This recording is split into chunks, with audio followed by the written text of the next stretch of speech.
Hi, everyone, and welcome to a very special Talking Sound episode. We have David Powers with us. Welcome. Thank you. Thank you for having me. Big fan.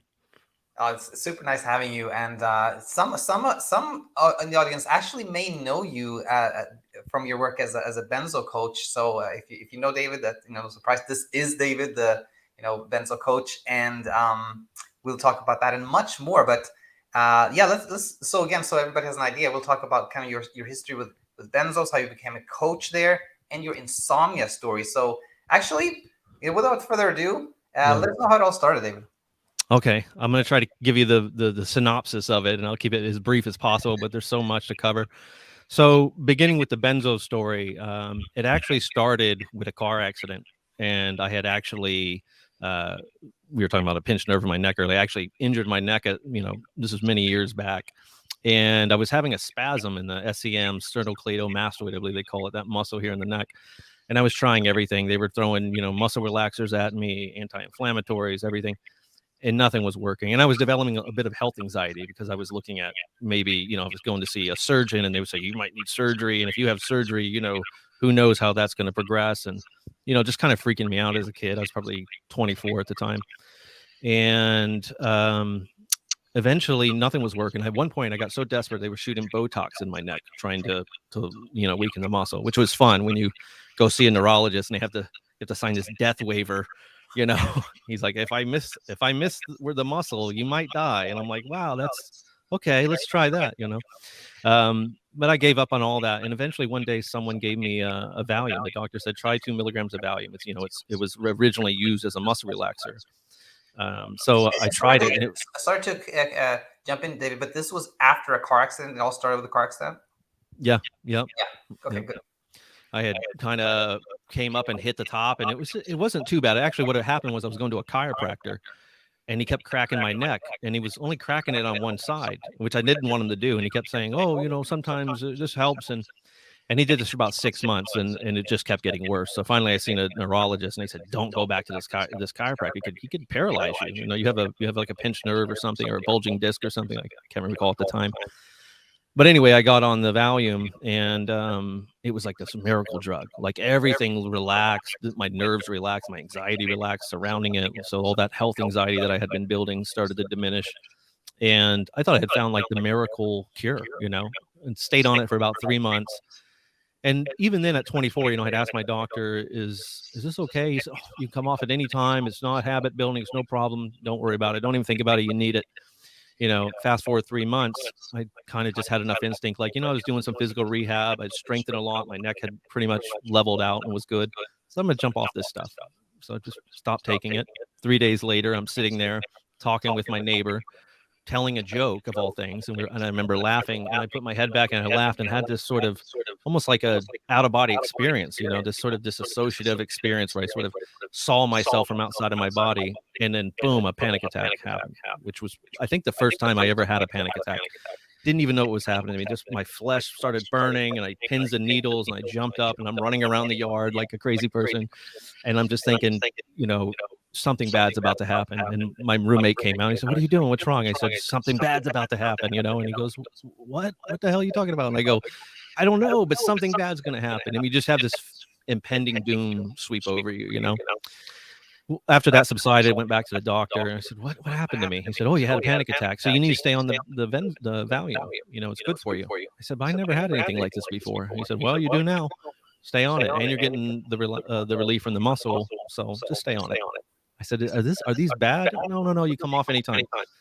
Okay, so at that point, I'm in college. I'm actually pre-med at that time, wanted to be a medical doctor, so I'm studying, and the years start rolling by, and the dosage is not working. So now 2 milligrams turns into 4, turns into 8, turns into 20. Fast forward 8 years later, I'm entering into my clinical psych master's program at that point, I believe. Or no, I think it was right before I was going to get into that program. And I had gotten up to like 30, 40 milligrams of Valium at that point, and it still wasn't working.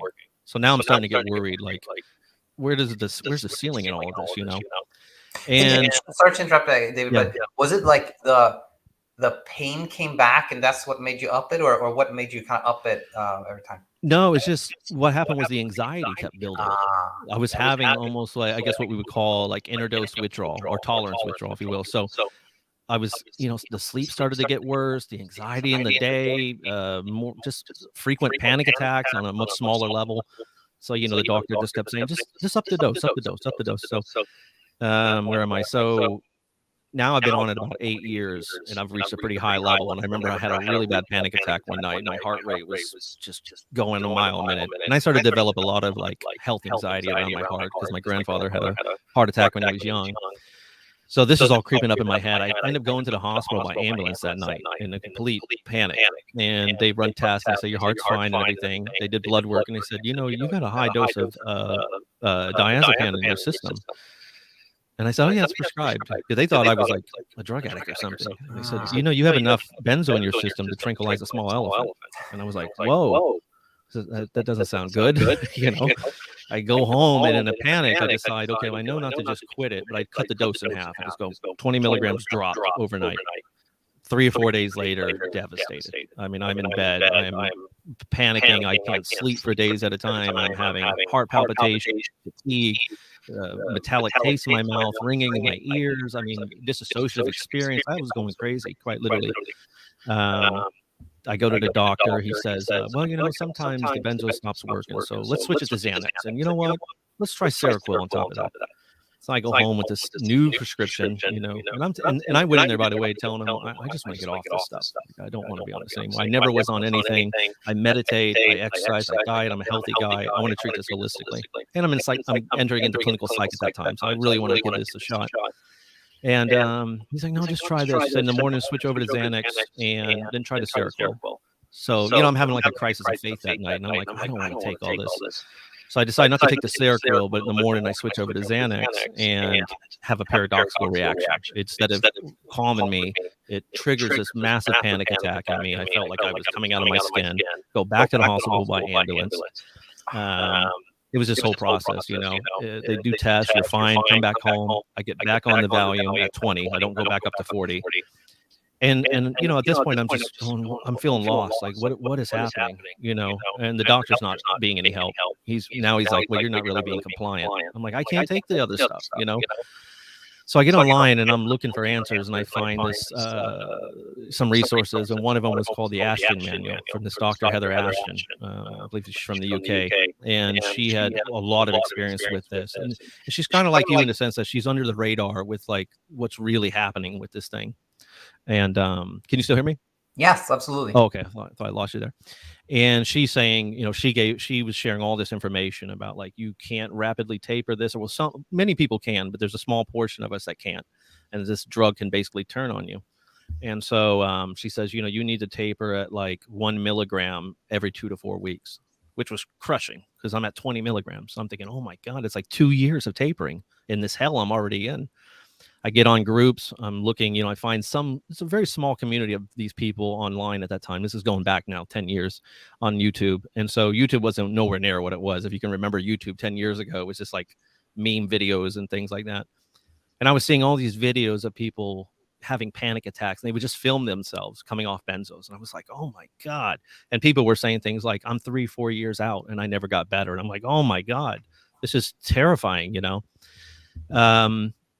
And then I found a lot of people that were supportive that said things like, you just got to rest. It's basically, we're saying it's a storm and you just got to let it pass. So just, you need rest, stay inside, sit in the bed, eat a good diet, mostly like vegan and that kind of thing. And just give it time. And so I did that. I tried that. And now I'm, 6 months goes by. I'm in bed. I've gained 40 pounds. I'm now agoraphobic. I can't drive my car. I can't leave my house. I mean, if I literally walk to the mailbox, I would have a panic attack and have to come back home, run back to that. I mean, literally run back to the house like the mailbox is a grizzly bear or something. And it just went from bad to worse. Over 6 months, I was becoming kind of suicidal. I mean, the depression was unbearable at that point. I mean, all these symptoms, this restless, what they call akathisia, this inner restlessness where you feel like you got to keep moving, and not sleeping for 3-4 days at a time. And when I did, it was all toxic. I mean, I would fall. It was almost like I welcomed the insomnia, because if I fell asleep, it was like PTSD dreams I was having. I mean, and I lived by a train track. So every time the train came through in my dream, I would dream that I was being, I was in a house in a tornado, because tornadoes sometimes, sound like trains. And I grew up in Texas, which is Tornado Alley. So this all kind of resonated. So I'd wake up from these dreams where I was being chased by a grizzly bear, or there was some tornado tearing up my house and I couldn't escape. So I'd wake up, my heart's beating, I'm sweating. I'm just like, oh my God, So everything had just really was falling apart at that point. And it just, as I guess fate would have it, I had started my clinical psych program. And at this point, I was doing a little bit online because I couldn't drive. There's no way I could have went to school. And a lot of my, people in the benzo community would say, well, if you were so bad, how did you study? Because you have so much brain fog and everything, That's exactly what I was thinking. Right. Yeah. And I said, look, if it was anything else, botany, mechanics, anything, I said, but when you're in a foxhole, and I was looking for resources to help me. So yeah, I would read something 5 times to understand it sometimes, but also that's all I had was the time. So I would just read and study, and I was just consuming this, which in a weird way is now being like a benzo coach and someone at the end of his doctoral in clinical psych. Like, I feel like it really benefited me because I was internalizing this. I mean, this was very valuable. I was not taking my studies lightly, put it that way. And but I was looking for answers. And so one of the first classes or courses I was taking was on anxiety treatment, and we started studying agoraphobia. And I was like, oh man, that's what I have. This is me. I can't go to the mailbox. And, so then I was reading on like, well, what do you do for agoraphobia? You do graded exposure and things like that. So long story short, I essentially started to put together a recovery program using what I was learning, and everything I was learning was completely counterintuitive to what was out there on the resources on the website, which said, rest and stay inside. No, that's bad. That will make things worse. You'll get depressed. You're not getting sunlight. You're not getting nutrition. You're deconditioning yourself. You're becoming agoraphobic. All these things were going bad. So essentially, I put together a program for recovery. I tapered 1 milligram every 2 to 4 weeks for the next 2 years, and slowly built back up my conditioning, pushed back against that agoraphobia, and then by the end of it, things had gotten a lot better. I mean, a lot better. And a little did I know at that time, I was building these were like the building blocks of what would later become my approach to recovery from benzo, now that I work with people, because, I had seen it. I had been there, I'd seen what worked. I knew what didn't work, and I was putting together this resource. So anyway, come off of it. I spent the next 2 years really essentially at that point working on just the residual of this thing, because this isn't like a drug that is just hard to come off of and then you're better. Not for everybody. I mean, many people do have success, but like I said, there is a certain population, and it's substantial, that really, really struggle. So it took me 2 more years after coming off that med to get better. And I remember going to my doctor, and he's like, yeah, it's not the med. I go, it's the med. Well, how do you know? I said, I have a metallic taste in my mouth, sir. And then he kind of sat back and went, oh, okay, well, that's not really, not really an anxiety symptom. I mean, that's a med symptom, And I said, but we can get into that more later. But I mean, the med community is really just, they're not hip to this. They're not, I don't want to sound crude to say they're ignorant to the dangers of benzos, really, But I was able to make a full recovery. Then I made even a better recovery. Then I was better than I was before the benzos, because I did have a little anxiety and depression. We all have stuff, things in my childhood, and I was able to work on all of that and get better and better and better. Got my degrees, was even working on like postdoc stuff before I was out of school, and like Becky and CBT and mindfulness training, DBT, all that kind of stuff.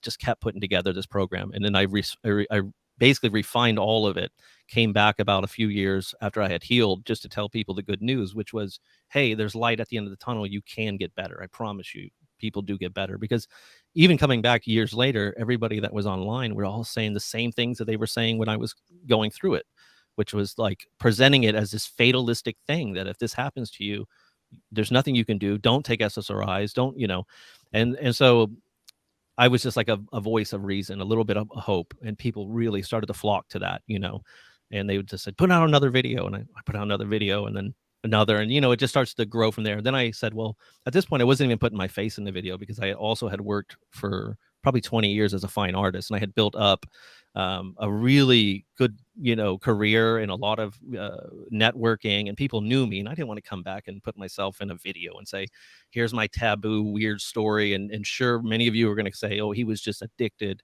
but there's a big difference between being addicted and being dependent, right? Like you can be dependent on your heart meds, but you don't take them to get high. There's not, I mean, I assure you, there was no buzz, there was nobody wanted to be in this, and anybody going through it or not getting high on their drugs. That's not to say there aren't people that abuse it, sure, but yeah, came back, started giving the good message, eventually put out a book on it, the Powers Manual, I called it, kind of as a tip of hat to Heather Ashton's, the what you call it, the Ashton Manual. Where she stopped, I tried to pick up and keep going. So she helped about the taper schedule, said, this is what you do. Do not be ripped off this med. And cold turkey or even rapid tapers have catastrophic consequences to many of us. This is the way you do it. So I said, well, you know what they teach us in research, find the gap in the research, right? So I said, well, the gap is all this other stuff, the holistic stuff.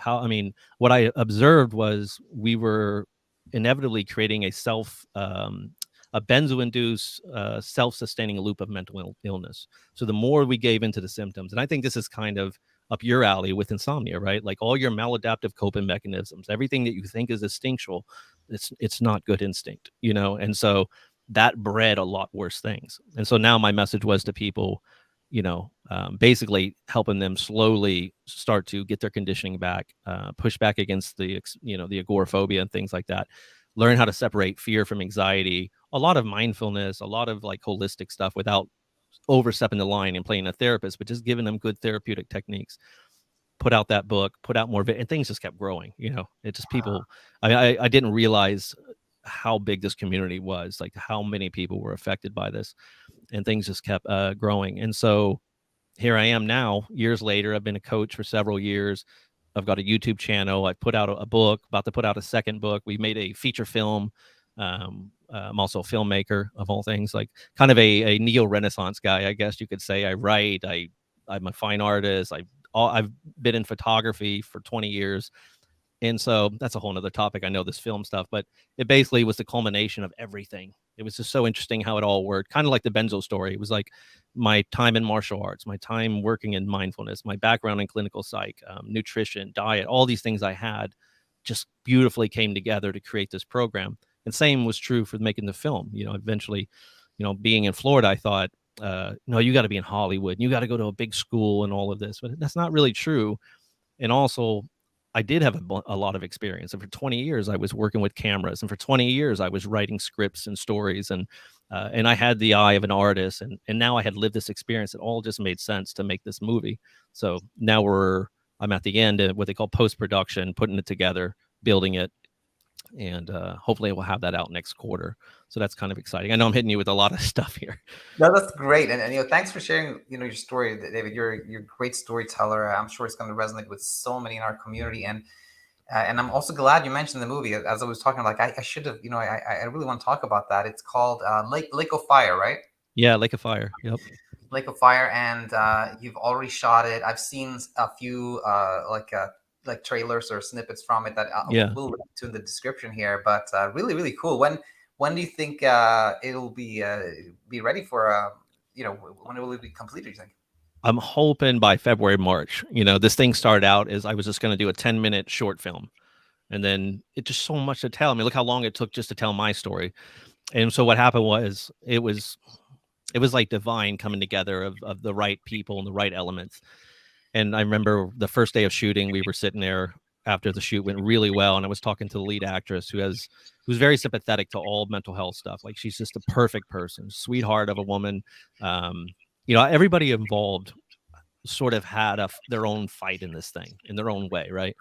And so we were sitting there after I think it was the first day, and she said, why are you just doing a short film? Why not go all the way? And then it kept growing anyway. So we were looking at the prospect of it hitting almost 30 minutes. And she said, after 45, you're at a feature. Why not just, she goes, do you have a feature script? I said, yeah. I said, God, I could write a 10-hour, series on this thing easily. I could write a 10-season series on this thing. There's so much to cover. I said, but yeah, I have an hour and a half. And we just kind of said, well, you're in? You really? I said, I can't pay you much. And, we don't have a big budget. I think we raised like $6,000, which was amazing. I mean, I was shooting for $3,000, and I thought we're probably going to get $500 and I'll just fund the rest of it out of my pocket. We reached 6,000. I was like, wow, it's amazing. So that was just enough to buy some equipment we needed, pay the actresses, the actors. I think that was most important to me. And then we just got lucky with a lot of other things. And I was, like I said, my background in film, in camera work and writing and lighting and all of this stuff, I was the guy to do it all, right? And using some of the quality, it's pretty good. Yeah, it's very Like when you nice. say that, it's almost like, oh, this is not going to look good. But no, it came out really well, Yeah.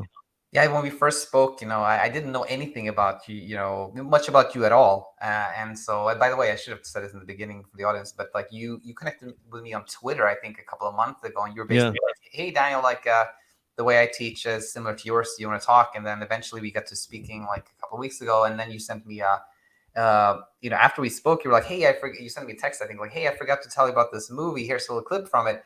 And naturally, I'm like, yeah, he made some movie. Like, I didn't expect much. But when I saw the clip, I was like, wow, like, this is really good. Like Right. the script and like the quality of the production, everything was really nice. So I was very impressed by it. All right. Thanks. Yeah. And so now let's go to you mentioned it a little bit, but kind of like baked in your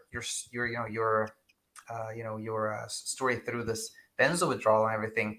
There was an insomnia component too. Tell us about like the insomnia story within all this. Right. So my insomnia story, I think, kind of starts way back. I think I had a tumultuous childhood, like domestic violence in the household as a kid and things like that.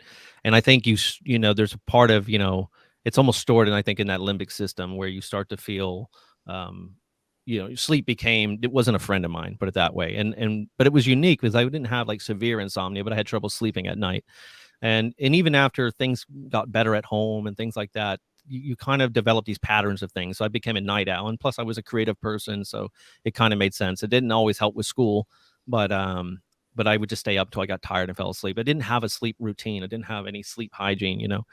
And but I always noticed if I had something big going on the next day, I wouldn't be able to sleep. I mean, it could be anything. If I had to get up really early for a field trip, if I as I got older, this was always the case. So even though I had a little bit of not the greatest sleep, it wasn't like a tremendous issue, but it was always something like, flying out for my residency, even going back, pushing forward many years.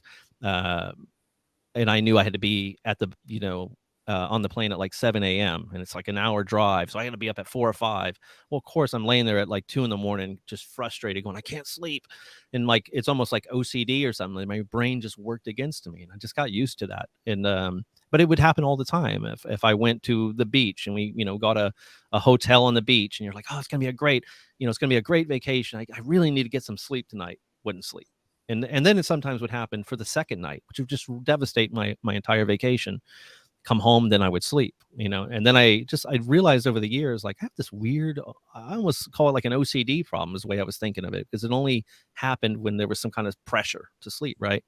So I dealt with that. I was kind of blind to it. It's funny how you can be blind to some of these things, like they just become so normal, but certainly going through benzos, that was a whole nother story because it was very chemically induced. Although I do think there's like obviously a mental part of that problem, but it cleared up, came off benzo, sleep came back. Then I had a back problem where I had pain and I couldn't sleep. Insomnia came back again ferociously for like 2 or 3 months, cleared up. But that same nagging problem was always there. If I had something important to do, and this even came up when I was filming, which was really starting to bother me because, I had to get up and I would have to drive, at 6 a.m. and drive to Miami, let's say, and be on scene to shoot at like 8 or 9 or something, or even earlier. And I wouldn't sleep. And I'm like, oh my God, I have a big day. Like I've got 10, 20 people I got to talk to and a lot riding on this. I can't cancel this, So as the pressure built, the sleep quality went down, So there was a lot of days where I had like, you just go through it. You're having like an out of body experience, and you go home, you go, I don't know how I did all that, how I drove or whatever. So yeah, I was dealing with that a lot. And then, but I still didn't acknowledge the problem fully. I think because it was still a little bit under the radar, because this only happened in a handful of times. I said, well, it only happens once a month or every couple months or whatever. Then I got COVID and developed long COVID. And as I was getting better, because I was dealing with some breathing issues. As that went away, I got in terrible insomnia, which my doctor thought could be part of the COVID thing. I wasn't sure. I almost thought maybe it was just a relationship made in hell, like these two factors coming together. And it was the worst. This was just this year in January. So by like May, it's like I'm in it deep now, and I'm not sleeping for 2 or 3 days. I reach out to my doctor. He says, everyone knows what they say. Take the melatonin, take the Benadryl, try some blue light blocking glasses, listen to the meditation app because your house too hot, all these things. Do you wind down, take a bath, meditation apps? I mean, I tried everything. I had a cabinet full of about every tea you can imagine, from L-theanine to chamomile to ashwagandha to green tea. And I was getting creative. I was mixing things, 2 tea bags of ashwagandha. Let's try that chamomile. Okay, that worked tonight. Not knowing this whole time, I'm building more pressure. I'm building more resistance. And so eventually what happened was it got so bad that I started having these myoclonic jerks, which I had no reference for. I call my doctor again. He says, you need to go to the hospital. That's a sign of a severe neurological problem. Oh my God. By the way, I switched doctors, right? It's the same guy that's told me all kind of horrific things. But so I'm really panicking. Now I'm online. I'm researching ALS and dementia and MS and like all kinds of horrific things. And I just was desperate one night and I found one of your videos on myoclonic. And I was reading the comments and I'm listening to you saying, hey, look, don't be afraid of it. In fact, fear is going to keep this thing essentially going, which kind of was the start of you and my our professional relationship, our professional ideology overlapping a little bit. So I already started to understand what you were saying. It just made a lot of sense because it's very similar in the work I do with benzos, like fear, breeding fear, activating the hyperarousal system, and then having this counterproductive effect, So I was reading the comments and I got a lot of people saying everything I said, which was great. I finally was validated. I realized, okay, maybe I don't have ALS or some kind of crazy neurological disorder. And I think you had said something about making peace with it and that it was a good sign and that it was actually a sign that sleep was really close. I think you might have said something to the effect that it's almost like your brain waves are shifting so fast that there's almost a disconnect in the mind and the body. And there's this startle response that sort of happens. I said, oh, okay, that makes a lot of sense. So what I did was I started thinking of myoclonic jerks as being the horn of a sleep train that was coming. Like if you can imagine a train and I was sitting there waiting for the train. So I was practicing already some of your things of like, be patient. Don't be antsy. If the train doesn't come, that's okay. It'll arrive tomorrow or the next day. But just winding down, meaning that's what I mean by waiting for the train, just winding down. And when I would have a jerk, I would say, oh, that's the train's horn. I can hear the train coming. He's in the vicinity now, right? And so I made peace with it. And so what happened was over about 2 weeks, the myoclonic jerks completely went away. They were diminishing quickly. They were getting smaller and they would just be little twitches, but I wasn't having that reaction. Then something very strange happened that I didn't anticipate. I started missing the myoclonic jerks because now I didn't have the train horn, So then I was like, oh no. So then if I didn't have the, any of the jerks, I'd be sitting there going, where's the myoclonic jerks? Where's the train? It's not coming now. So that started to like bite me again. And then I watched more of your videos and you were talking about, I think you were calling it counter resistance or something to that effect, right? Counter effort. Yep. Counter effort, right? So it was, I don't know if that would apply here exactly, but that's how I was thinking of it. I was like, now I'm depending on this thing as another signal. So I made peace with that and sleep started to return.